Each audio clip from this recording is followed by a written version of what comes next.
Assalamualaikum warahmatullahi wabarakatuh. Perkenalkan, nama saya Alfia Rumi Fadila dengan NIM 122702004. Di sini saya akan mempresentasikan mengenai mind map dari pola evolusi dan mutasi. Nah, yang pertama itu di situ ada mutasi. Nah, sebelum ke macam-macam dari mutasi tersebut, mari kita pahami dulu apa sih mutasi. Jadi, mutasi adalah perubahan pada urutan basa nitrogen DNA atau RNA yang dapat diwariskan pada keturunannya. Jadi, sebenarnya lebih ke arah nanti apakah si urutannya itu bakal mempengaruhi ke positif, ke negatif, ataukah ternyata dia tuh hanya netral. Nah, langsung ke macam-macam mutasi. Jadi macam-macam mutasi yaitu ada mutasi positif. Mutasi positif di mana perubahan genetik yang memberikan keuntungan bagi organisme. Sedangkan mutasi negatif merupakan perubahan genetik yang memberikan kerugian bagi organisme. Sementara itu, mutasi netral merupakan perubahan genetik yang tidak memberikan keuntungan maupun kerugian organisme. Oke, next slide. Mari kita membahas mengenai mutasi positif. Yang pertama itu dari mekanismenya terlebih dahulu ya. Jadi mekanismenya itu bisa dengan cara dia tuh delesi, di mana nanti akan menghapus satu atau lebih nukleotida, atau bisa dengan duplikasi, menduplikat, atau juga bisa dengan insersi yaitu penambahan. Nah, biasanya dengan mekanisme tersebut maka akan terjadi perubahan urutan basa nitrogen.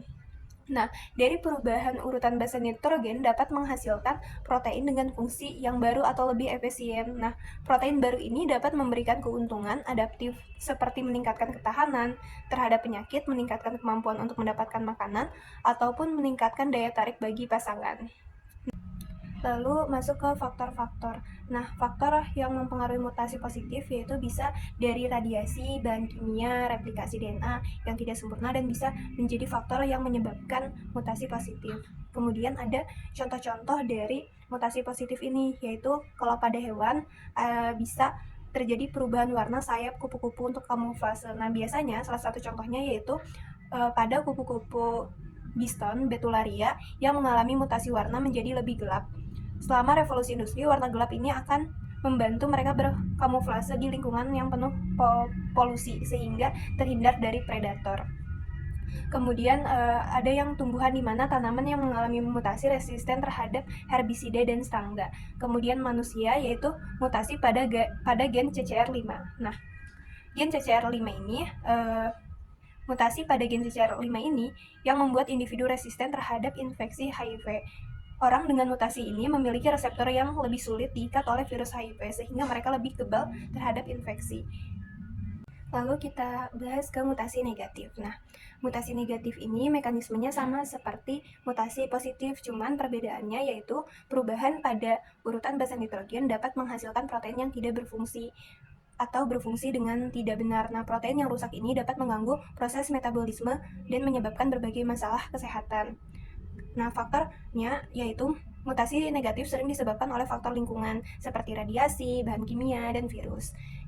Lalu contohnya yaitu pada hewan terkena penyakit albino. Nah, penyakit albino ini perubahan genetiknya terjadi kelainan pada gen yang bertugas memproduksi melanin sehingga warna pigmennya itu nggak keluar, bahkan bisa saja pigmen yang dikeluarkan itu sedikit ataupun tidak diproduksi. Kemudian pada tumbuhan, tanamannya menjadi kerdil yang disebabkan oleh mutasi pada gen yang mengatur pertumbuhan. Nah, kemudian sedangkan pada manusia yaitu ada bisa mengakibatkan sindrom Down. Nah, sindrom Down ini merupakan sindrom yang disebabkan oleh adanya kromosom ekstra. Nah, lebih tepatnya yaitu di kromosom 21.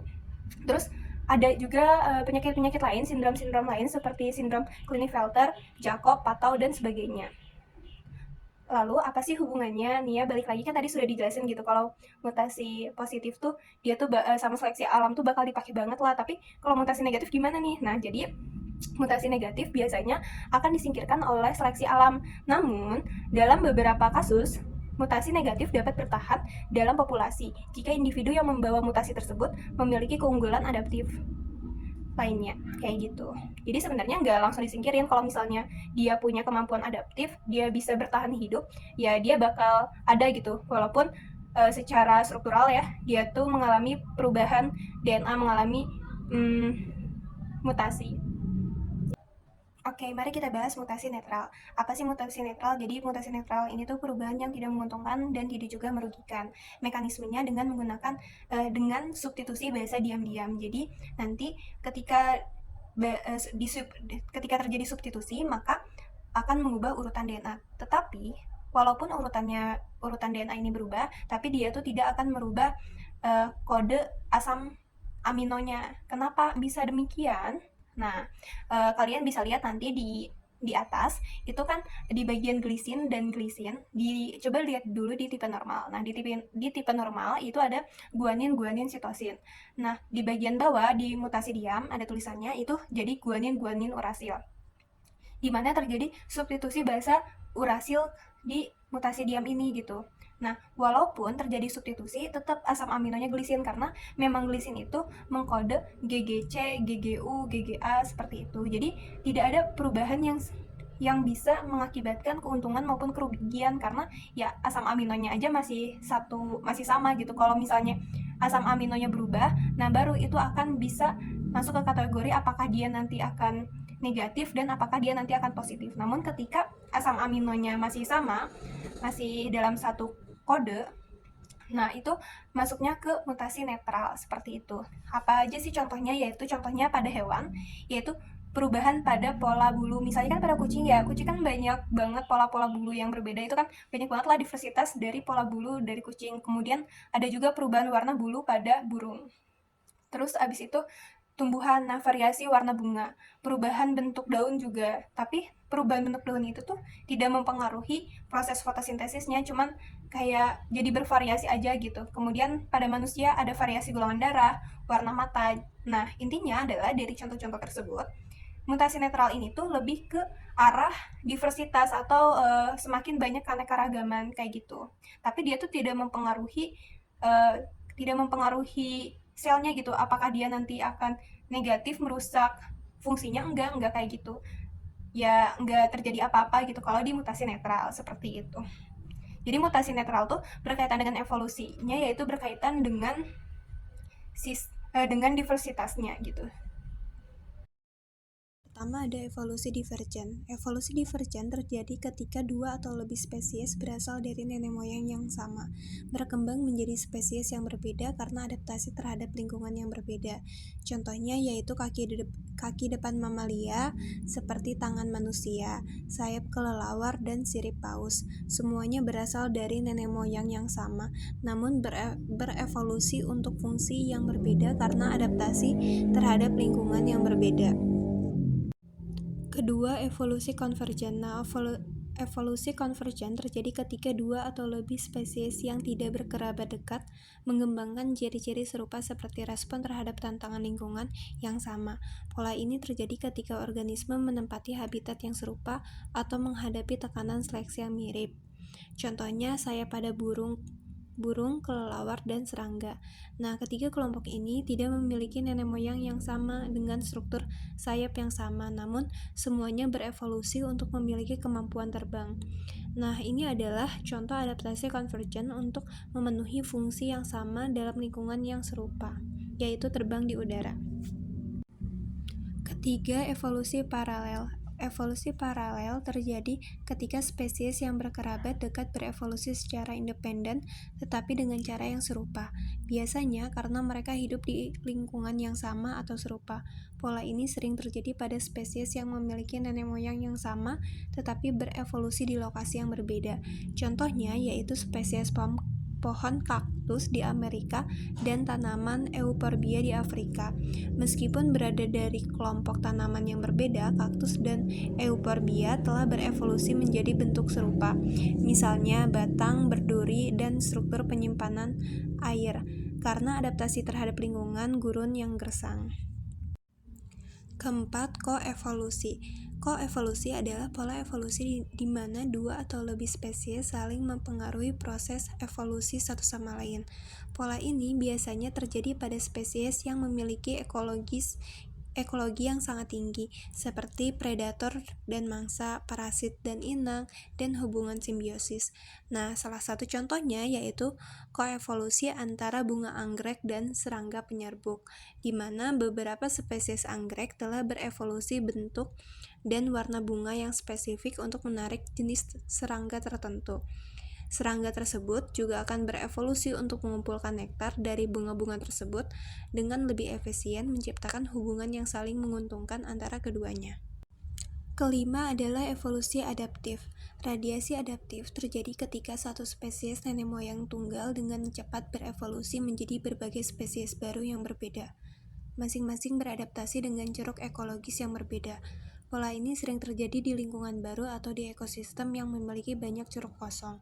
Contohnya, burung finch di Kepulauan Galapagos, di mana Charles Darwin mencatat bahwa burung finch di Galapagos berkembang menjadi beberapa spesies berbeda, yang masing-masing dengan bentuk paruh yang sesuai dengan jenis makanan yang tersedia di pulau mereka.